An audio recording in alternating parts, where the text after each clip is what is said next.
Most people don't go broke because they earn too little. They go broke because of things they buy without thinking, especially when the economy tightens. I'm Frank, and I spent years working closely with Warren Buffett. What shocked me most wasn't what he invested in. It was what he absolutely refused to buy, even when he could afford anything in the world. Here's what most people don't understand.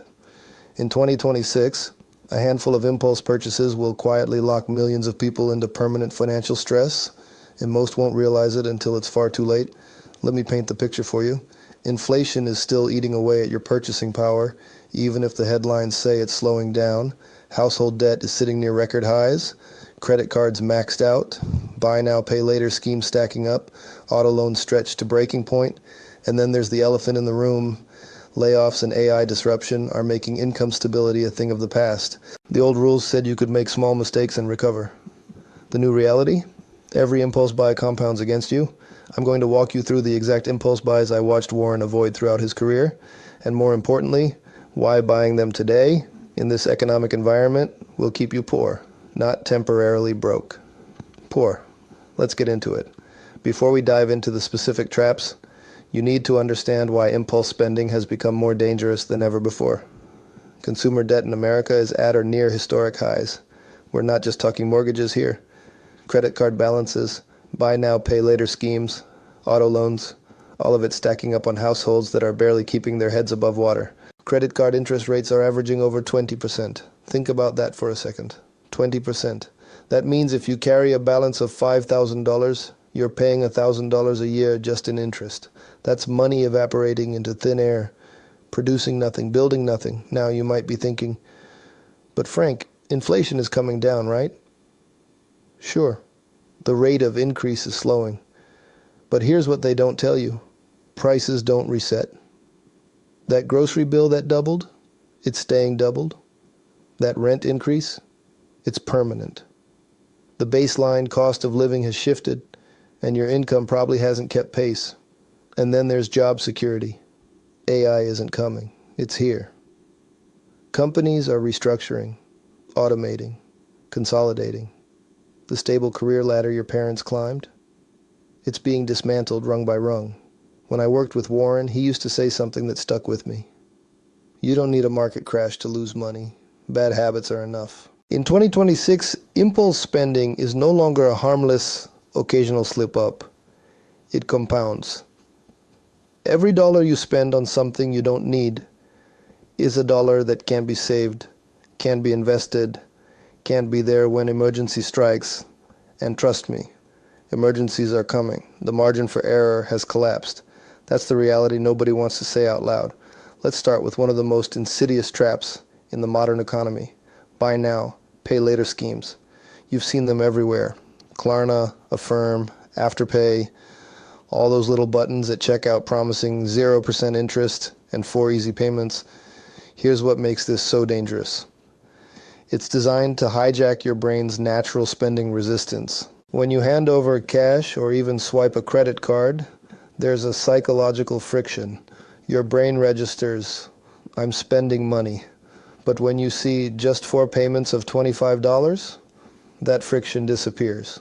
A $100 purchase doesn't feel like $100 anymore. It feels like 25. The companies behind these services know exactly what they're doing. They've engineered a system that encourages you to spend beyond your actual cash flow. You're not thinking about whether you can afford the item.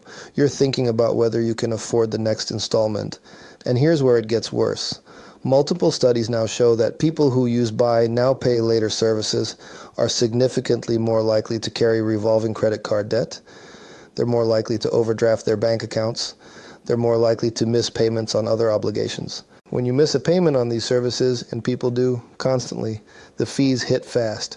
Late fees, interest charges that kick in retroactively, damage to your credit score. Suddenly that interest-free purchase costs you significantly more than if you just paid full price up front.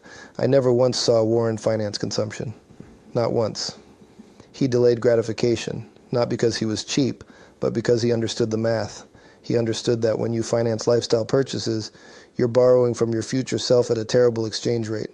The dress you bought with Afterpay, it'll be out of style before you finish paying for it. The electronics you split into 4 payments, obsolete before the final installment. You're paying tomorrow's money for yesterday's dopamine hit. In 2026, with economic uncertainty rising, this behavior becomes fatal.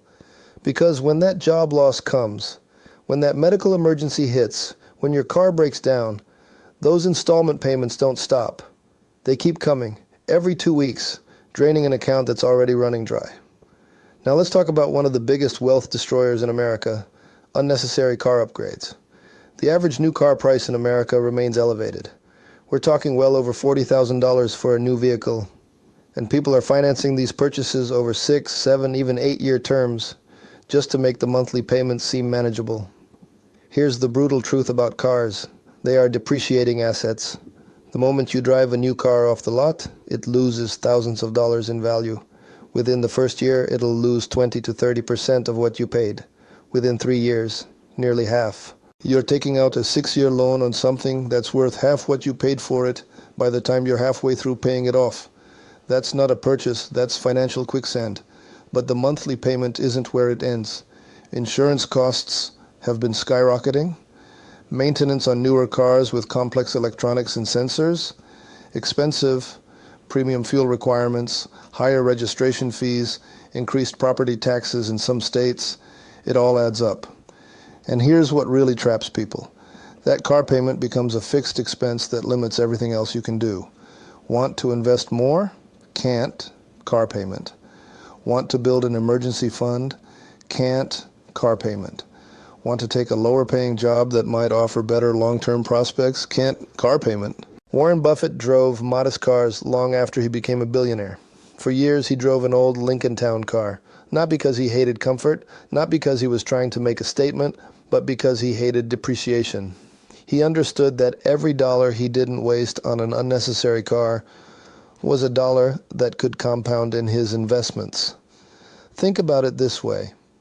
If you save $20,000 by buying a reliable used car instead of a new one, and you invest that $20,000 at a conservative 7% annual return, in 30 years, that's over $150,000. One decision, $150,000. But most people never run that calculation.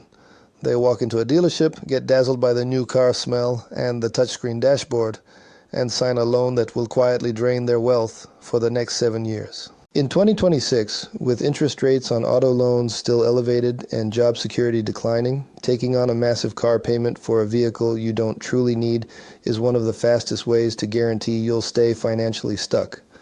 Let's talk about death by 1,000 cuts. The subscription economy, streaming services, fitness apps, premium memberships, software you barely use, cloud storage you forgot about, subscription boxes, meditation apps, premium music services, gaming subscriptions, new subscriptions. Individually, they seem harmless. $9.99 here, $14.99 there. What's $10 a month? But here's what research shows. The average household is now spending hundreds of dollars every single month on subscriptions, and a significant portion of those, sometimes more than half, are services they rarely or never use. You signed up for that fitness app in January with the best intentions. It's now November. You haven't opened it since February, but you're still paying. That streaming service you gotta watch one show, the show ended 8 months ago. You're still paying. The companies behind these services know exactly what they're doing. They're banking on your forgetfulness, your inertia, your tendency to think, I might use it eventually. They make cancellation difficult, buried in settings, requiring multiple confirmation steps, sometimes even requiring phone calls. Warren reviewed his expenses the way an investor reviews a company's cash flow. If a subscription wasn't actively compounding value in his life, if it wasn't being used regularly, if it wasn't essential, it was gone, cut, no sentimentality. Here's the exercise I want you to do. Pull up your bank statements and credit card statements from the last 3 months. Highlight every single recurring charge, every subscription, every membership, every auto renewal. Now ask yourself, did I use this service even once in the last month? Does it actively improve my life? Would I miss it if it disappeared tomorrow? For most people, the honest answer to at least half of those charges is no. That's money leaving your account every month, producing nothing, building nothing, going nowhere. It's not an investment. It's not even really consumption because you're not consuming it. It's just leakage. In an economy where every dollar matters, where job security is fragile, where emergencies can strike without warning, you cannot afford leakage. You need every dollar working for you, not draining away to services you don't use. Now let's talk about something that feels like investing, but is actually just gambling. Trend investments in hype assets, meme stocks, cryptocurrency projects backed by influencers. Next big thing, ETFs, NFTs, whatever's trending on social media this week. Here's the pattern. Some asset suddenly gets attention. Maybe it's on Reddit. Maybe a celebrity tweets about it. Maybe some influencer with a rented Lamborghini is promoting it.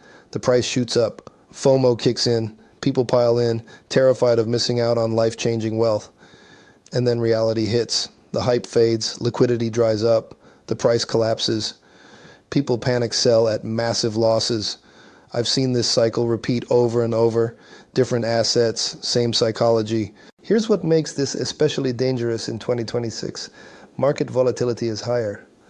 When economic uncertainty increases, speculative assets get crushed first and hardest.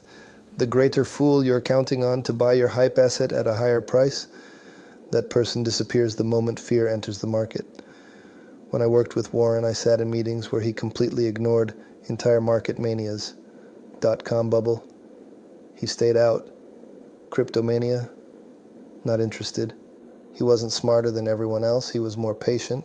He was willing to miss short-term gains to avoid long-term destruction. Here's what people don't understand about Warren's investment philosophy. It's not about finding the next hot thing. It's about avoiding stupidity. It's about not losing money. His first rule of investing is don't lose money. His second rule, don't forget rule number 1. When you buy into hype assets, you're violating that principle at the most fundamental level. You don't understand what you're buying. You can't value it. You have no idea what it's actually worth. You're just hoping someone else will pay more tomorrow than you paid today. That's not investing. That's speculation at best, gambling at worst. And here's the really painful part. The money people lose chasing these trends isn't just gone. It's opportunity cost. Those thousands you lost on some meme stock, if you'd invested that in a boring index fund, it would have been compounding, growing, working for you. Instead, it's gone, vaporized, and you're starting over from zero, except now you're older. You have less time for compounding to work, and you've learned an expensive lesson. In 2026, with economic uncertainty rising, this behavior becomes even more dangerous, because when things get tough, people get desperate. Desperate people make desperate decisions. They chase get-rich-quick schemes because they're behind on their goals and they think they need to catch up fast. But fast money schemes don't make you rich. They make you poor. Consistently, reliably, predictably. Let's talk about the biggest purchase most people will ever make, their home. And specifically, how people trap themselves with expensive housing bought for status rather than value. Housing costs remain historically high relative to income. Property taxes are increasing. Insurance costs are skyrocketing, especially in certain regions. Maintenance and repairs cost more than ever. And yet, people stretch themselves to the absolute limit to buy the biggest house they can technically afford, or often houses they can't actually afford but banks will lend them money for anyway. Here's what happens. Someone qualifies for a $400,000 mortgage. Maybe they should buy a $300,000 house, leaving themselves margin for emergencies, allowing them to invest more, giving themselves breathing room, but instead they buy the $400,000 house. Or worse, they buy the $450,000 house by putting less down and accepting a higher interest rate. Why? Status. Keeping up with friends, impressing family, having the right address, the right neighborhood, the right school district, and then they're trapped. Every month, a massive chunk of their income disappears into that mortgage payment. They can't afford to invest. They can't build an emergency fund. They're house rich and cash poor. When the water heater breaks, they put it on a credit card. When property taxes go up, they cut back on retirement contributions. When they lose their job, they're immediately in crisis because they have no buffer. Warren never confused a house with an investment. He understood that your primary residence is shelter. It's an expense. Yes, it might appreciate over time, but while you own it, it's costing you mortgage interest, property taxes, insurance, maintenance, utilities, opportunity cost. Shelter is not leverage unless you choose to make it leverage. And when you overextend yourself on housing, you're leveraging yourself into vulnerability. I've seen this play out over and over. Someone buys more house than they need. The market turns. They need to sell, maybe for a job relocation, maybe because they can't afford the payments, maybe because of divorce or illness. But now they can't sell for what they paid. They're underwater. They're trapped. Or worse, they're forced to sell at the worst possible time, at the bottom of a market downturn, locking in massive losses. Here's what Warren did instead. He bought a house in Omaha in 1958 for $31,500. He still lives in that house. Not because he couldn't afford to move, but because he didn't need to. It served his needs. Why spend money on something that doesn't improve his life? Think about what he did with all the money he didn't spend on real estate upgrades and mansion purchases. He invested it. He compounded it. That frugality on housing contributed to building one of the largest fortunes in human history. In 2026, with interest rates still elevated and housing prices still high, overextending yourself on housing is one of the most dangerous impulse buys you can make. Because it's not a one-time hit. It's a monthly drain that will follow you for decades. Now let's talk about something that seems too small to matter, but quietly destroys wealth. Convenience food and daily luxury habits. Daily takeout.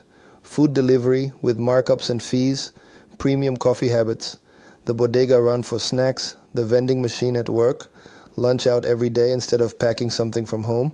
Individually, these purchases seem trivial. $7 for lunch, $6 for coffee, $15 for takeout. What's the big deal? Here's the big deal. $7 a day for coffee is over $2,500 a year. $15 a day for lunch is over $5,000 a year. If you're doing both, plus some dinners and weekend takeout, you could easily be spending $10,000 to $15,000 a year on convenience food. Think about what else you could do with $10,000 a year. Max out an IRA, build an emergency fund, pay down debt, invest in yourself through education or skills training. But instead, it's going to food. You'll forget you ate within hours of eating it. Warren understood something simple. Small leaks sink big ships.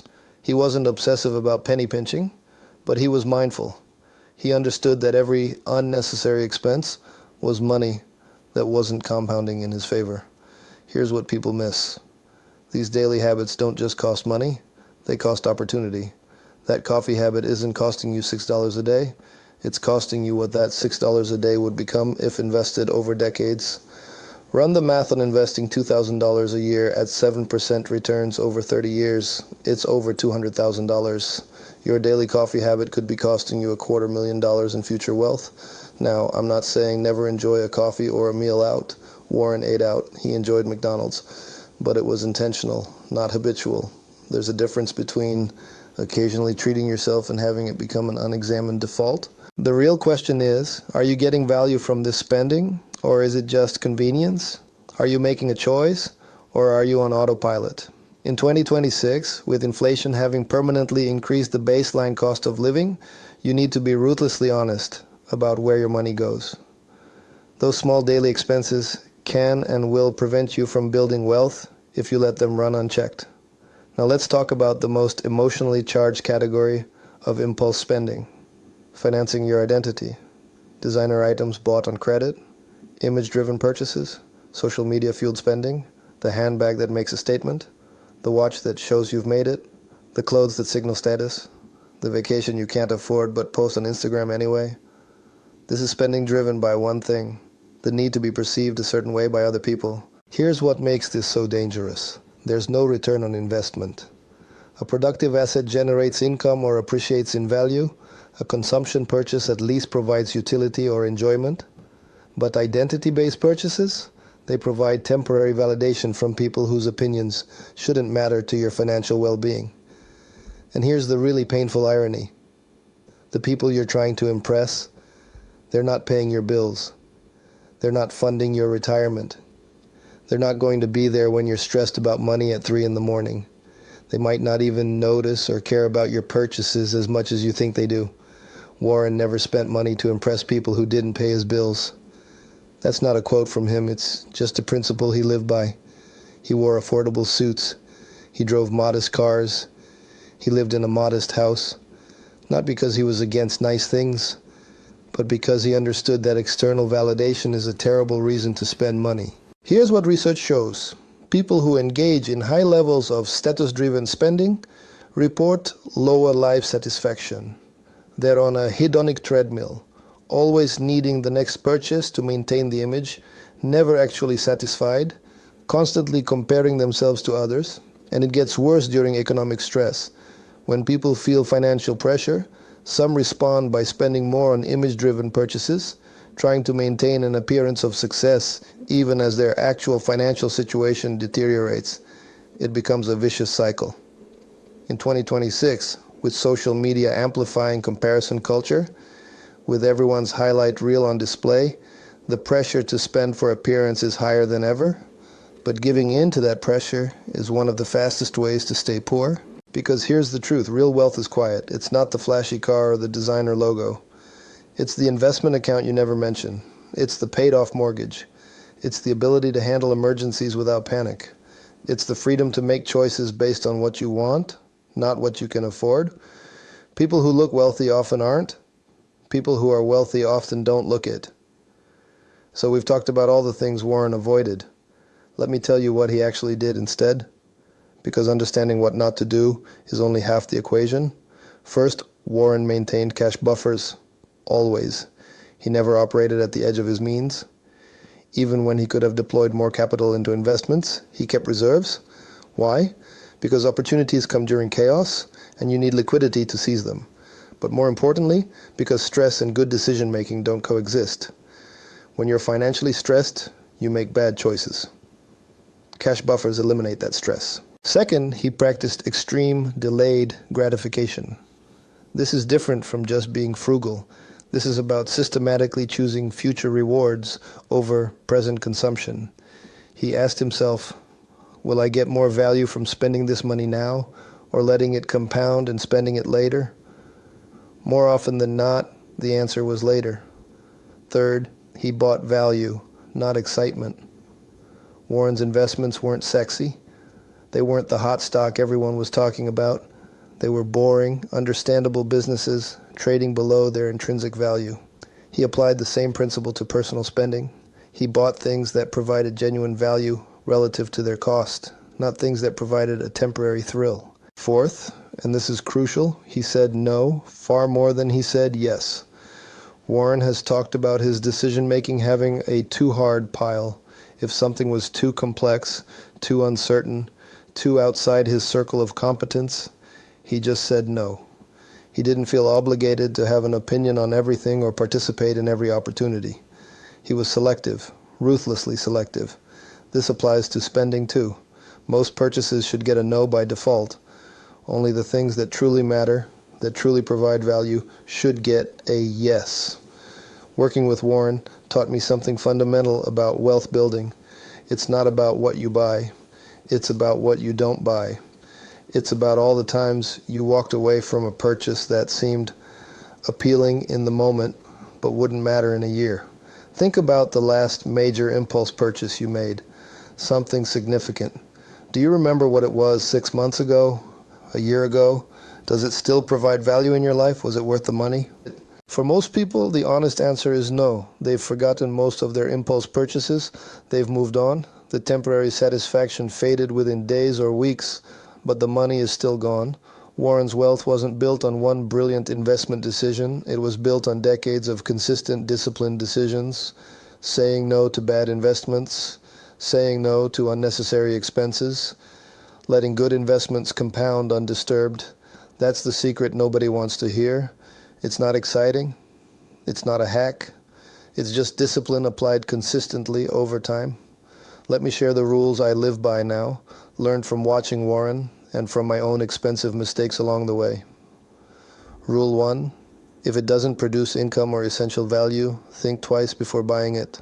Not just once, twice, sleep on it. Wait a week. If you still want it after that, and you can afford it without financing, maybe consider it. Rule 2, if it requires financing, think 3 times. The only things worth financing are appreciating assets or things that directly increase your income earning capacity. Your house, maybe. Education that leads to higher income, maybe. Everything else, if you can't pay cash, you can't afford it. Rule 3, if the purchase is driven by emotion, walk away. Come back when you're calm. Emotion is the enemy of good financial decisions. Excitement, fear, envy, the need for validation, these are not good reasons to spend money. Rule 4, if buying something means not investing that money, run the numbers on opportunity cost. That $3,000 purchase isn't costing you $3,000. It's costing you what $3,000 would become over decades of compounding. Make the decision with full information. Rule 5, question defaults and habits. Just because you've always done something doesn't mean you should keep doing it. That daily coffee habit, question it. That streaming service, question it. That car upgrade every few years, question it. Nothing gets a pass just because it's normal. Rule 6, distinguish between quality and status. Warren bought quality when it mattered. Good shoes, a comfortable car, but he wasn't buying status. Quality lasts. Quality provides value. Status is expensive signaling that provides nothing tangible. Rule 7, remember that discipline matters more than income. I've seen people making 6 figures who are broke and people making modest incomes who are building real wealth. The difference isn't the income. It's the discipline. It's the habits. It's the ability to delay gratification. These aren't complicated rules, but following them consistently is hard. It requires saying no to yourself repeatedly. It requires going against social pressure and cultural norms. It requires accepting that you'll look cheap to people who don't understand what you're building. But here's what I learned from Warren. You have to decide what you want. Do you want to look wealthy, or do you want to be wealthy? Do you want to impress acquaintances, or do you want financial security?